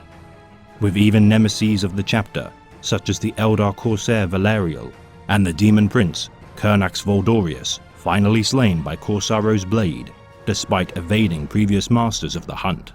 Other venerable bounties claimed by Corsaro include the Demon Lord Paramix of the Blighted Claw Warband and the Demon Prince Doomrider. His return to Chogoris, always a time of feasting, celebration, and revelry, Corsaro is one of the most well-respected and notorious senior members of the chapter. Each return filling the White Scars Astartes with pride, with the knowledge that Corsaro's return heralds the death of more of the chapter's most hated foes. Handing his grisly trophies to the chapter's High Chaplain, the head of the enemy is burned of flesh and sinews, whilst hymns of vengeance are sung. Striking the name of their foes from the chapter's roster of the hunt, the foe's charred skull is mounted on a lance and affixed to the highest walls of the White Scars fortress, their deathly gaze overlooking the monastery's approach. So many trophies have been claimed in the name of the hunt that the silvered skulls of the fallen enemies of the chapter line the path to the citadel, high in the Kumkata Mountains. With more than Corsaro's fair share adding to the already impressive tally, yet not all of Corsaro's hunts would go smoothly. During 813.M41 on the planet of Kenovar, the tomb world Necrons of Gidrim would invade, destroying the Tau infrastructure and defensive positions within 2 solar weeks of their assault. Corsaro Khan's hunt would intervene during their pursuit of the Tau inhabitants, his charge now obsolete due to the Necrons' intervention. Corsaro's Thunderhawk gunships would be shot down during their descent to the planet's surface. With many of his battle brothers fighting doomed yet defiant hit-and-run strikes against the Necrons, many would be slain before Corsaro would be captured. Imprisoned beneath the surface of Kenovar, the Necron Lord, Zandrek, would despite his peers treat Corsaro with respect and dignity. Conspiring with other prisoners held captive by the Necrons, Corsaro would plan their escape and initially find little resistance. Yet the temporary alliance of the prisoners would be ended by the Lich-Guard Vargard Oberon, as the Necrons slew all but Corsaro and the Eldar prisoner, Illic Nightspear. The skirmish devolving into bloody brawling, Corsaro would manage to slay Oberon again and again, yet watch his necrodermis body regenerate all damage within moments. Slowly tiring from the struggle, Corsaro would be struck by Oberon's war scythe as it sliced through his armor and into his body. Yet the Necron Lord, Zandrek, would observe the battle and be impressed by the Khan's bravery in battle. Ordering his bodyguard to disengage and stand aside from the Khan, the Necron would allow Corsaro to escape captivity. Dragging the unconscious Nightspear behind him, Corsaro would escape to the surface of the planet and find an intact Tau spacecraft capable of allowing his escape. Parting ways with Nightspear, with their escape from the planet, Corsaro would return to Chogoris, adding Vargard Oberon and its master, Nemesor Vandrek, to the Scrolls of Vengeance. Corsaro would resolve to one day achieve vengeance from his new nemesis. Over half a century later, Corsaro would be assigned a new target for the hunt during 865.M41, the Demon Prince Kernax Voldorius, war leader of an Alpha Legion Chaos warband. The hunt for Voldorius would begin in earnest during 871.M41, with Corsaro tracking his target to the planet of Quintus. Expecting to find a warband, the master of the hunt would instead discover an entire planet of traitors and renegades. Undeterred, Corsaro would discover an unexpected but welcome ally in the Ravengard 3rd Company commanded by Shadow Captain Kavan Shrike on the planet's surface. Despite their chapter's storied rivalry, the two Astartes companies would collaborate in their combating of the armies of Voldorius. Fighting their way to the streets of the planet capital, Mankara, the Astartes would slay the Demon Prince during the urban warfare. Declaring his 16th Great Hunt to be accomplished, Corsaro would claim Voldorius' head and quit the planet of Quintus. Returning to a hero's welcome at the Chagoris Fortress Monastery of Quanzhou, Corsaro would revel in his victory until his next hunt would begin. Yet soon Corsaro would be tested by an ancient foe of the White Scars, the Dark Eldar. During 943.M41, the Great Khan of the White Scars, Kublai, would be lost during an engagement with the Drukhari Cabal of the Bloodied Talon. Seeking vengeance for his chapter master, Corsaro would spend 2 solar years hunting the Xenos. His return to Chagoris marked with not only the severed head of the Cabal's Archon, Kirared, but also 1,000 slain Drukhari incurred from the hunt for his vengeance. Currently, Corsaro embarks on the last hunt of the 41st millennium, the hunt for Shadowsun. Swearing a blood oath to kill the Tau commander during 999.M41, Corsaro would track his prey, leading the Tau Empire's 3rd Sphere of Expansion's expeditionary force. Corsaro would face Shadowsun in single combat several times during the war for Agrellan at the hive city of Acacia and Blackshale Ridge. Despite his relentless and lethal combats, Shadowsun would survive each engagement. Her use of tactics and martial skill an even match for Corsaro. Yet as time waned, the White Scars would inflict overwhelming casualties upon the Tau command structure, turning Shadowsun's calm and collected demeanor into a frenzied and frustrated rage. Securing victory at Agrellan, Shadowsun would overstep her capabilities in attempting to conquer the Night World of Voltaurus. Confronted by the Night House of Terran, Corsaro would ambush Shadowsun and land a grievous wound and marginally miss a lethal strike. Escaping once again, Corsaro's hunt would continue to the world of Prefectia, despite the Imperium's eventual defeat during the Prefectia campaign. Despite resolving to pursue Shadowsun across further campaigns, Corsaro's hunt would be ended with his recalling to his homeworld of Chagoris by the White Scars chapter master, Jubal Khan. With Chagoris under assault by the heretic Astartes of the Red Corsairs and their allies of the Black Legion, Corsaro would quit the Damocles Gulf war zone and return to Chagoris. Leading a great charge to reclaim their homeworld, the White Scars under Corsaro Khan would push back the forces of chaos from Chagoris. Undergoing the Rubicon Primaris, Corsaro now stands stronger than ever before in his pursuit to slay the enemies of his chapter. With Chapter Master of the White Scars Jubal Khan irreparably scarred during his torture at the hands of the Red Corsairs, Corsaro now leads the White Scars in Jubal's stead as the war leader of the chapter. His warrior spirit and deeds made in the name of the Kargan without question, Corsaro now leads the White Scars on their path of retribution. My folk grew strong on the plains, like yours. We broke cities then, and we have broken worlds since, just as you have done. His lips peeled back from his teeth, but not in a smile. Not now. Set your sword aside and we will speak at length. Our glasses of Chinyao wine and a game of Gokon Corsaro. We will speak of Chogoris, in the way of plainsfolk and warriors. We will speak of the greater good. If he had been any other man, Corsaro knew that the temptation would have been overwhelming. There were too many layers of meaning in her words, implicit threats, and promises that would take days to decode. The hunter in him longed to follow all of the tracks and trials she was laying before him.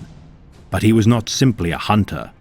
He was master of the hunt, and he had his duty. He sighed and looked up at the stars, fading into the dull iron sky of an Agrellan dawn.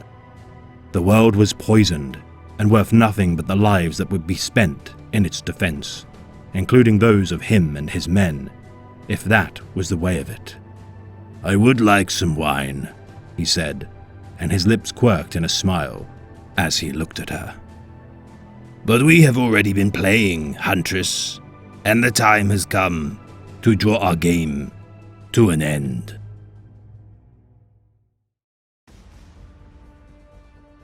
Ships burned like stars in the black, soundless and furious. Cruisers hammered at each other. Gun batteries filled the void with punishing light. Thousands died with every passing second. Subodhan Khan laughed. "Glorious," he said. On the bridge view screen, a vessel, not one of his, died a torturous death, spilling its innards across the starscape. "Glorious," he repeated, louder. He leaned forward. "If we had but a few more ships." "It would still not be enough," Kanim said from behind him. "You know this, my Khan. We have caught them by surprise, but only for a moment. They will turn on us soon and bite back." Subodhan tossed the Stormseer a sour look, but said nothing. Kanim was right. They had caught the foe by surprise, but that was all. The enemy were preoccupied with Pergamon and its orbital dockyards. The majority of their vessels were in formation to attack a planet, not defend against a hostile fleet. But they were already moving into position. New lines of fire were being drawn, and confusion was giving way to eagerness. For some warriors of the Adeptus Astartes, Void War was deemed an unpleasant necessity, a thing to be done, and quickly. But for others, it was as the sweetest of mare's milk. Those Space Marines often came to command their own vessels. They plotted courses and maneuvers the way their brothers plied a blade. There would be some of those on the other side. "How long?" he murmured. "My Khan?" "How long, Shaman? How long do you think those captains have sailed the stars? Since Horus let himself be damned? Longer?" Kanim was silent for a moment. "Does it matter?" "Of course it matters. Look, there. Those ships closing on our starboard. That's an Einbolt formation. Archaic. Only the Iron Hands still use it with any regularity. Ships' drives have changed some in the thousands of years since that formation was used." He barked an order, and the chapter serfs on the bridge snapped into action. "We are stagnant, but they are worse," he continued, as the Silent Horseman's great engines fired, and the battle barge began to come about. He tapped his forehead. "Frozen up here, not just in the way of things, but in the way of thinking about things. They are still fighting the last war. Always that war. But we have had many new wars to learn the many new ways of doing things." He raised his sheathed talwar from his lap, in silent signal. The battle barge shuddered as its batteries roared. A frigate convulsed like a wounded beast, twisting on a ruptured core. Another plowed on, soaking up the fire. It was tougher. Its time in hell had given it thick skin, but even the thickest skin can be pierced. Another twitch of the tulwar, and the Silent Horseman galloped towards the enemy, prow first.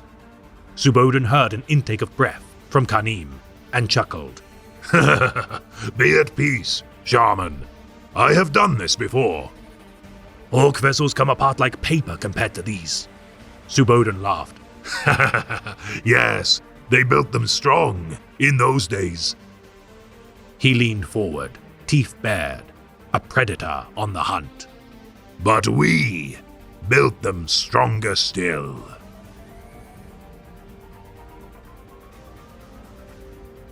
Subodhan Khan serves as a captain of the White Scars during the 41st millennium.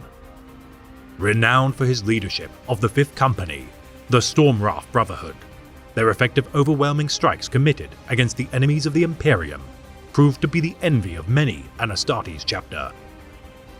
Defending the oil and water drilling stations of the Armageddon Deadlands during the Third War for Armageddon, Subodhan's actions prevented the death of millions via dehydration during the Bloody Campaign.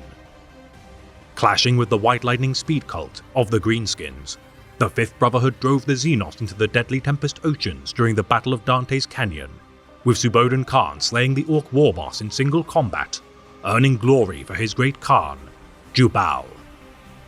Reassigned to the invasion of the Okoasa system, Subodhan fought beside the Primara Space Marine lieutenants, Imperial Fist Haid Kalda, and Raven Guard Sael Karos during the Indomitas Crusade, and despite his smaller stature as a firstborn Space Marine, proved invaluable in obtaining victory due to his prowess both as a warrior and naval commander.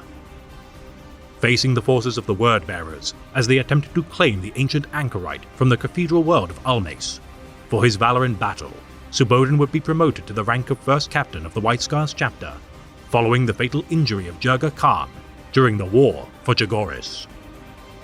Charging into the fray at the vanguard of the Spearpoint Brotherhood hereafter, as Master of the War Council, Subodin has proven an invaluable ally to their incumbent war leader and Master of the Hunt, Korsaro Khan, never faltering in his duty to uphold the glory and legacy of the Warhawk of Chogoris.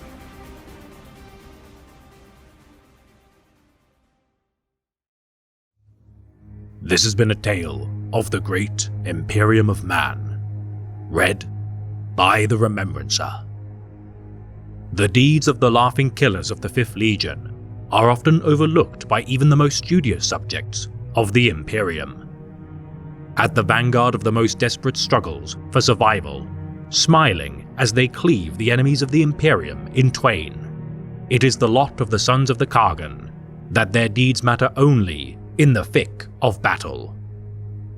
Never forget those who stand between yourself and the dangers of the Void, for their sacrifice allows for your own prosperity and safety.